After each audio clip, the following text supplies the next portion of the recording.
श्री शिवाय नमस्तुभ्यम। हर हर महादेव। दोस्तों, आप सभी लोग जानते हैं कि 17 नवंबर 2025 यानी सोमवार को पड़ रही है मार्गशीर्ष महीने की प्रदोष तिथि। और यह जो तिथि है वह मार्गशीर्ष महीने में पड़ने वाली सबसे बड़ी तिथि है, क्योंकि यह सोमवार के दिन पड़ रही है और इसका बहुत ही बड़ा और विशेष महत्व होता है।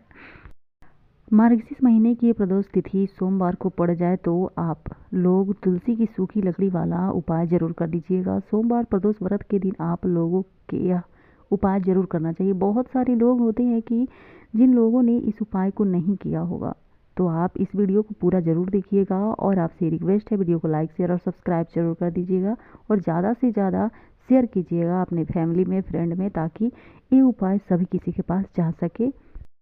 दोस्तों, सोमवार प्रदोष व्रत के दिन इस दिन आप लोगों को इस वाले उपाय को जरूर कर लेना चाहिए। भले ही आपने पूरे महीने भर इस उपाय को ना किया हो, पर आपने इस मार्गशीर्ष महीने के प्रदोष व्रत के दिन अगर आप इस उपाय कर लेते हैं तो आपको इस उपाय को करने का फल मिलेगा, जिसकी आपने कभी कल्पना भी नहीं करी होगी। इसलिए आप लोग इस वाले उपाय को एक बार, मेरे कहने पर एक बार ज़रूर कर लीजिएगा, ताकि आपके हाथ से यह मौका ना जा सके और आपको इस उपाय को करने का फल मिले। दोस्तों, इस उपाय को आज हम आपको बहुत अच्छे से समझाने वाले हैं। इस वीडियो में आपको बाद में उपाय समझाएंगे, आपको और भी वीडियो में देखने को बहुत कुछ मिलेगा। तो चलिए उपाय को शुरू करते हैं। देखिए, इस मार्गशीर्ष महीने की सोमवार प्रदोष के दिन यह इतना खास होता है, इतना महत्वपूर्ण होता है। देखा गया है कि कभी कभी बड़े बड़े पूजा पाठ अनुष्ठान से जो मनोकामना पूर्ण नहीं होते, वह इस मार्गशीर्ष महीने के प्रदोष व्रत से एक छोटा सा उपाय करने से आपकी सारी मनोकामनाएं पूर्ण हो जाती है। और बहुत सारे लोग ने इस उपाय को किया भी है और इनको इस उपाय को करने का फल भी मिला है। दोस्तों, मैं आज आपके लिए एक ऐसा उपाय लेकर के आई हूँ जिसे यदि आप 17 नवंबर सोमवार के प्रदोष व्रत के दिन कर लेते हैं तो आपके जीवन की अनेक बाधाएं दूर हो जाएंगी। दोस्तों, यह कोई साधारण उपाय नहीं है, यह है तुलसी की सूखी लकड़ी का सिद्ध उपाय, जिन करने से घर में सुख शांति समृद्धि और धन वर्षा होने लगेगी। सोमवार का दिन भगवान शिव को अत्यंत प्रिय है और जिस दिन प्रदोष व्रत आता है वह दिन 100 गुना अधिक फलदायी हो जाता है। और तुलसी माला जो स्वयं भगवान विष्णु की प्रिय है, जब उनकी सूखी लकड़ी का यह उपाय किया जाए तो शिव और विष्णु दोनों की कृपा एक साथ प्राप्त होती है। तो दोस्तों, जिस घर में यह उपाय किया जाएगा उस घर में नकारात्मक ऊर्जा नष्ट होगी, और दूसरी है कि धन की रुकावटें दूर होगी। तीसरी, परिवार में सौहार्द बढ़ता रहेगा। व्यापार और नौकरी में प्रगति आपको जरूर मिलेगी। दोस्तों, ध्यान से सुनिए। पहला उपाय है, अपने घर की तुलसी के पौधे में स्वाभाविक रूप से गिरी हुई सूखी लकड़ियों को इकट्ठा कर ले।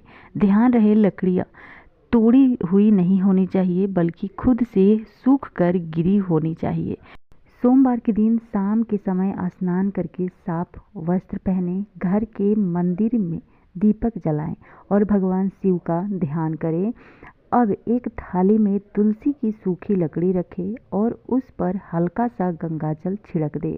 गंगाजल छिड़कते समय मन ही मन कहे, हे तुलसी माता, हे शिव शंकर, मेरे जीवन की सूखी खुशियों को फिर से हरा भरा कर दीजिए। फिर से आप सुन लीजिए, आपको कहना है, मेरे जीवन की सूखी खुशियों को फिर से हरा भरा कर दीजिए। अब इस लकड़ी को भगवान शिव के सामने रखते हुए केवल एक माला ओम नमः शिवाय का जाप करें।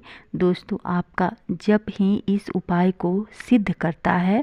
अब इस लकड़ी को घर की रसोई या मंदिर के पास किसी साफ स्थान पर रख दे। इसे जलाना या तोड़ना नहीं है। यही लकड़ी आने वाले 30 दिनों तक आपके घर में सकारात्मक ऊर्जा फैलाती रहेगी। इस उपाय का प्रभाव तुरंत दिखने लगेगा। घर में रुके काम बनने लगेंगे, कर्ज से मुक्ति के योग बनते हैं, धन आने के मार्ग खुलते हैं, बीमारियां कम होने लगती है, दाम्पत्य और पारिवारिक संबंध मधुर हो जाते हैं। दोस्तों, यह सदियों से किया जा रहा है और आज भी इतना ही प्रभावशाली माना जाता है। जो तो दोस्तों 17 नवंबर सोमवार प्रदोष का यह पावन दिन व्यर्थ न जाने दे। सूखी लकड़ी का, तुलसी का सूखी लकड़ी का यह सरल, पवित्र और चमत्कारी उपाय अवश्य करें। तुलसी माता और भगवान शिव की अनंत कृपा आपके घर परिवार पर बने रहेगी। दोस्तों एक आपको मैं कथा सुनाती हूँ, वो आपको ध्यान पूर्वक जरूर सुनना है। एक समय की बात है, पृथ्वी पर एक अत्यंत सुंदर, पवित्र और तत्पनी कन्या जन्मी जिसका नाम था वृंदा। वृंदा चरित्र में इतनी पवित्र थी कि देवता भी उनके तेज से प्रभावित हो जाते थे। भगवान विष्णु स्वयं उन्हें भक्ति का रूप मानते थे। वृंदा का विवाह असुर राज जलंधर से हुआ। जलंधर भले ही असुर कुल का था, लेकिन अपनी पत्नी वृंदा की पवित्रता और सतीत्व के कारण यह अत्यंत शक्तिशाली हो गया था। देवताओं से भी उसका तेज बढ़ गया था और उसे वृद्धि में कोई हरा नहीं सकता था। दोस्तों वृंदा की पवित्रता की जलंधर की शक्ति का मूल थी। जब तक वृंदा का शक्तित्व अक्षीण था, तब तक जलंधर को कोई पराजित नहीं कर सकता था। जलंधर देवताओं को परास्त करता जा रहा था और स्वर्ग लोक पर अधिकार जमाने लगा था। देवताओं ने भगवान शिव से सहायता मांगी। तब भगवान शिव कहने लगे, जलंधर का तेज इतना था कि शिव जी भी उससे लंबा युद्ध नहीं कर सके। इसी समय सभी देवता भगवान विष्णु की शरण में पहुंचे और विनती की, प्रभु जब तक वृंदा का सतीत्व भंग नहीं होगा, जलंधर का अंत संभव नहीं हो सकता है। दोस्तों भगवान विष्णु धर्म की रक्षा के लिए किसी भी कठिन कदम में से पीछे नहीं हटे। उन्होंने सोचा, यदि जलंधर नहीं रुका तो पूरे संसार में अधर्म फैल जाएगा। तब भगवान विष्णु ने जलंधर का स्वरूप धारण किया और वृंदा के सामने पहुँचे। वृंदा ने जब अपने पति का रूप देखा तो उन्हें सत्य का भान नहीं हुआ। उनकी तपस्या का और पुण्य में भ्रम समाप्त हो गया और उनका सतीत्व नष्ट हो गया। उसी क्षण जलंधर अपनी शक्ति खो बैठा और भगवान शिव ने उसका वध कर दिया।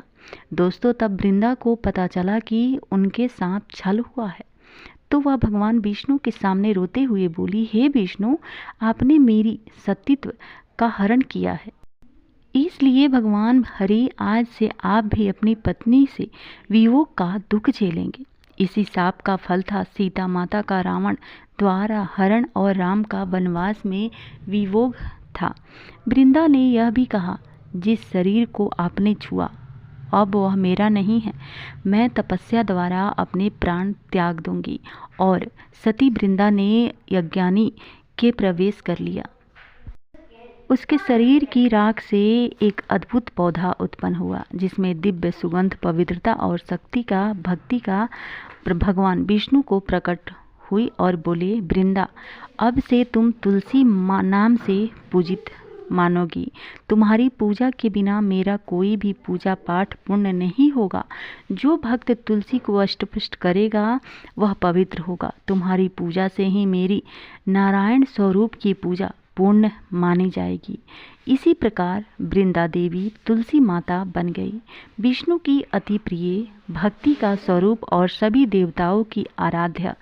तुलसी भक्ति, पवित्रता और सतीत्व का प्रतीक है। भगवान विष्णु के लिए तुलसी माला अत्यंत प्रिय है। तुलसी बिना किसी पूजा, यज्ञ, हवन या व्रत को पुण्य नहीं माना जाता है। तुलसी का एक पत्ता भी भगवान विष्णु और कृष्ण को अर्पित करने से अनंत पुण्य प्राप्त होता है।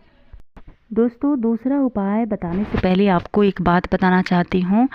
देखिए, रोज तुलसी माता को जल चढ़ाते समय यह मंत्र आपको जरूर बोलना चाहिए। वह मंत्र है, ओम श्री महालक्ष्माय नमः।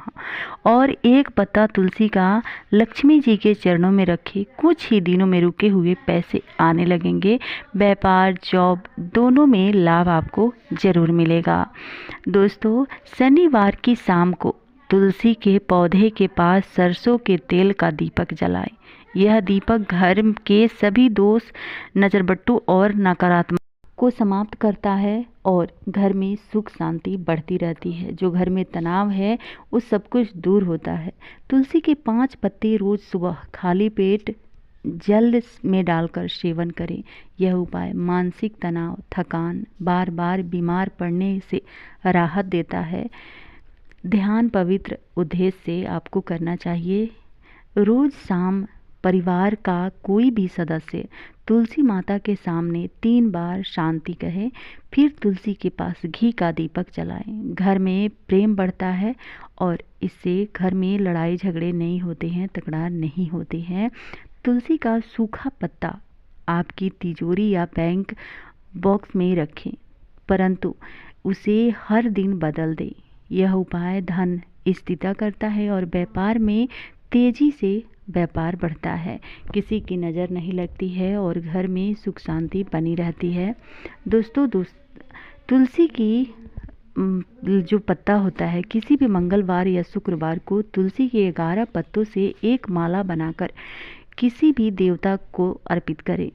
एक माला आपके ऊपर भी नज़र, जादू टोना, बंधुआ और बाधाओं से आपको तुरंत हटा देती है। कोई भी आपको परेशान नहीं करेगा। तुलसी के पौधे के पास रोज़ सुबह आरती करें और परिवार के नाम से प्रार्थना करें, हे तुलसी माता हमारे घर में प्रेम बनाए रखें।